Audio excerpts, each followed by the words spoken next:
Anak yang soleh itu anak yang tahu kalau dia seorang laki-laki nanti, secantik apapun istrinya, selucu apapun anak-anaknya, sebanyak apapun harta yang dia miliki, sehebat apapun dia di mata anak buahnya, demi Allah, orang tua tidak pernah menjadi nomor 2 dalam hidup. Ini banyak orang yang suka salah ini. Cuma gara-gara dunia, orang tua panjang mata menanti kedatangan anak. Jangan ya. Jangan. Anak yang soleh tahu sekali, sampai kapanpun ibumu, ayahmu. Sampai kapanpun. Dunia nggak membuat dia lupa ada berkah keramat dunia hidup di atas muka bumi ini. Dia nggak repot datang ke makam-makam para wali. Orang tua nomor 1 yang dia temui. Ini orang hebat. Ini banyak di antara kita makam-makam didatengin, di mana saja didatengin, ngalap berkah. Orang tua panjang mata, berlinang air mata menanti, mana anakku? Mana pohon yang pernah kutanam? Mana pohon yang pernah kurawat? Kudengar dia sudah mulai berbuah, ingin kurasakan buahnya. Berani mengeluarkan dana jutaan untuk hal-hal yang gak disyariatkan. Ini orang tua panjang mata. Rela nggak rela, orang tua kita akan mendengar dan melihat. Ma, aku pengen nikah, aku pengen berkeluarga, Ma. Ya orang tua ya seneng lah.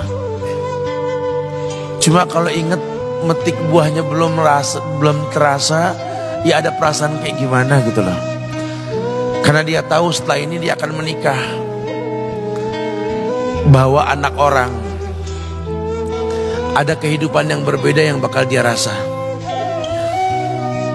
Orang tua makin hari makin rentan, bukan makin seger. Yang perempuan dibawa orang, ya Allah. Baru kemarin perasaan mainin poni ini anak perempuan kita, betul. Baru kemarin mainin kepangan rambutnya, ya Allah.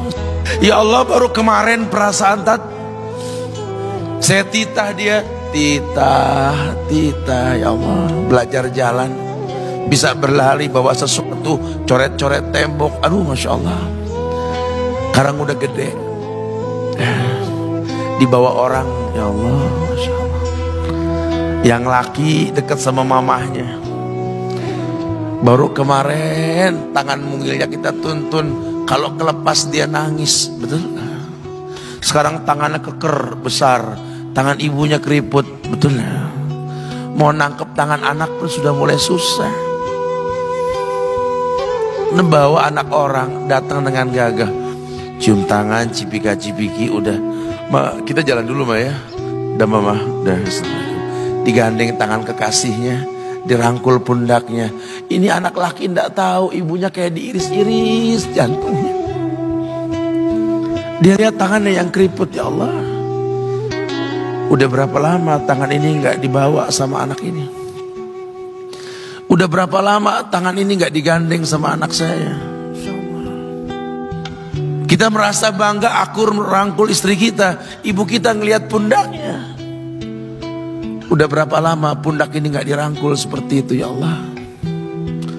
Dulu aku berdandan secantik-cantiknya, ku dandankan anaknya, ku bawa di hadapan kawan-kawanku bangga. Lihat anakku. Tapi dia gak pernah berdandan rapi membawa aku ke hadapan teman-temannya. Lihatlah ibuku. Ibunya sudah kebayang, ya Allah, ini anak bakal minta nikah sebentar lagi. Yang wajar kalau orang nanam pohon pengen metik buah, wajar. Ini buah belum terasa, pohon sudah mau dibawa. Kebayang tidak? Ya Allah. Mulai dia kebayang.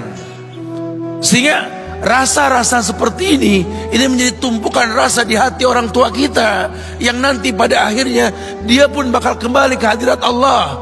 Kita pun bakal kembali ke Allah, betul?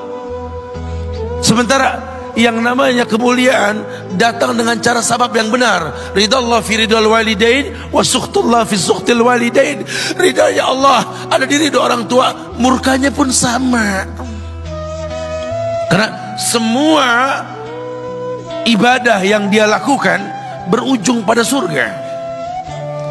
Dan yang paling gampang ketika dia mau menaklukkan dunia, demi Allah, berkah orang tua dulu yang dia ambil. Ini dirasa oleh orang mulia yang Nabi katakan, innahu min ahlis sama, innahu min ahlis sama. Manhu? Siapa dia? Sahabat manusia yang pernah hidup zaman sahabat tapi nggak ketemu Rasul, yang bernama Uwais Al-Qarni, pemuda miskin pengembala kambing di negeri Yaman. Padang tandus yang dia tinggal di situ, yang dia kesampingkan hidupnya untuk ibunya, untuk ibunya. Tidaklah terucap kalimat satu yang ingin ibunya pengen, kecuali Uwais pasti akan melakukannya apapun, dan ibunya cacat. Apa kata Uwais? Tidak akan pernah terlontar kata dari mulut ibuku kecuali kan kulakukan yang dia inginkan. Masya Allah. Ibunya cacat dan dia menomorduakan diri, yang penting orang tuanya dulu. Hingga satu waktu ibunya berkata, wahai Uwais, ibu sudah tua. Andai kematian mendatangi ibu, ada beberapa keinginan yang ibu pengen merasakan keinginan tersebut. Mungkin enggak ya? Apa Bu? Katakan. Ibu pengen haji. Bengong, wes, ya Allah Bu, ini Yaman, Hadramaut, yang sekarang saja pesawat itu bisa 3 jam menuju Saudi itu. 2 jam lebih lah menuju Saudi. Ini lebih jauh lagi, kebayang berapa ratus kilo, berapa ribu kilo, nggak tahu. Ya baiklah ibu. Kata Uwais, aku tidak pernah menolak permintaan ibuku, tapi kali ini aku tidak bisa menjawab karena mikir gimana caranya ini. Apalagi dia seorang pemuda yang punya penyakit sopak, ada tanda-tanda putih di bagian badan itu kayak pano besar gitu tuh. Udahlah, terserah gimana nantilah. Yang penting ini nomor 1 dalam hidup ini. Dia beli seekor anak sapi, digendong tiap hari itu sapi sama si Uwais menuju puncak gunung. Turun lagi, gendong ke atas, turun lagi tiap hari. Sampai orang bilang, Uwais gila no. Orang sapi dipiara, dia digendong tiap hari naik gunung yang tinggi. Sampai nggak berasa, dikatakan 8 bulan dia lakukan itu. Sehingga terbentuklah fisiknya yang bagus karena olahraga tiap hari bawa itu sapi. Dan sapi itu makin berat, dalam hikayat dikatakan sampai di atas 100 kilo itu sapi. Kemudian dia tetap gendong ke atas dan dia yakin, bismillah saya yakin. Sampailah bulan haji, ibu naik ke pundakku, digendong ibunya dari negeri Yaman. Subhanallah, gak ada yang gak mungkin. Lihat, dibawa ibunya ke Mekah, bertawaf di Ka'bah, dunia menyaksikan. Bahkan hikayat mengatakan dia sempat bertanya kepada sahabat Abdullah bin Umar, aku telah menggendong ibuku dari negeri Yaman menuju Mekah, bertawaf di Ka'bah ini. Sudahkah aku membayar jasa ibuku? Apa kata sahabat Abdullah bin Umar? Bahkan satu hentakan napas pun ketika melahirkanmu belum terbayar. Bahkan satu hentakan napas pun ketika melahirkanmu belum terbayar. Dia selesaikan tawafnya. Dia selesaikan tawafnya. Selesai tawaf, dibawa ibunya ke makam Ibrahim untuk sholat 2 rakaat. Selesai sholat, dia angkat tangan, dia berdoa kepada Allah, ya Allah, ampunkanlah ibuku ya Allah. Ampunkan ibuku ya Allah. Masukkanlah dia ke sorgamu ya Allah. Masukkan dia ke sorgamu ya Allah. Ibunya berbisik, Uwais, sudahlah, mintalah pada Tuhanmu ampunan untuk dirimu dan sorga untukmu. Wallahi wahai ibu, Allah ampunkan kamu, Allah masukkan kamu ke sorga, cukup untukku ridhomu yang kubutuhkan wahai ibu. Lihat,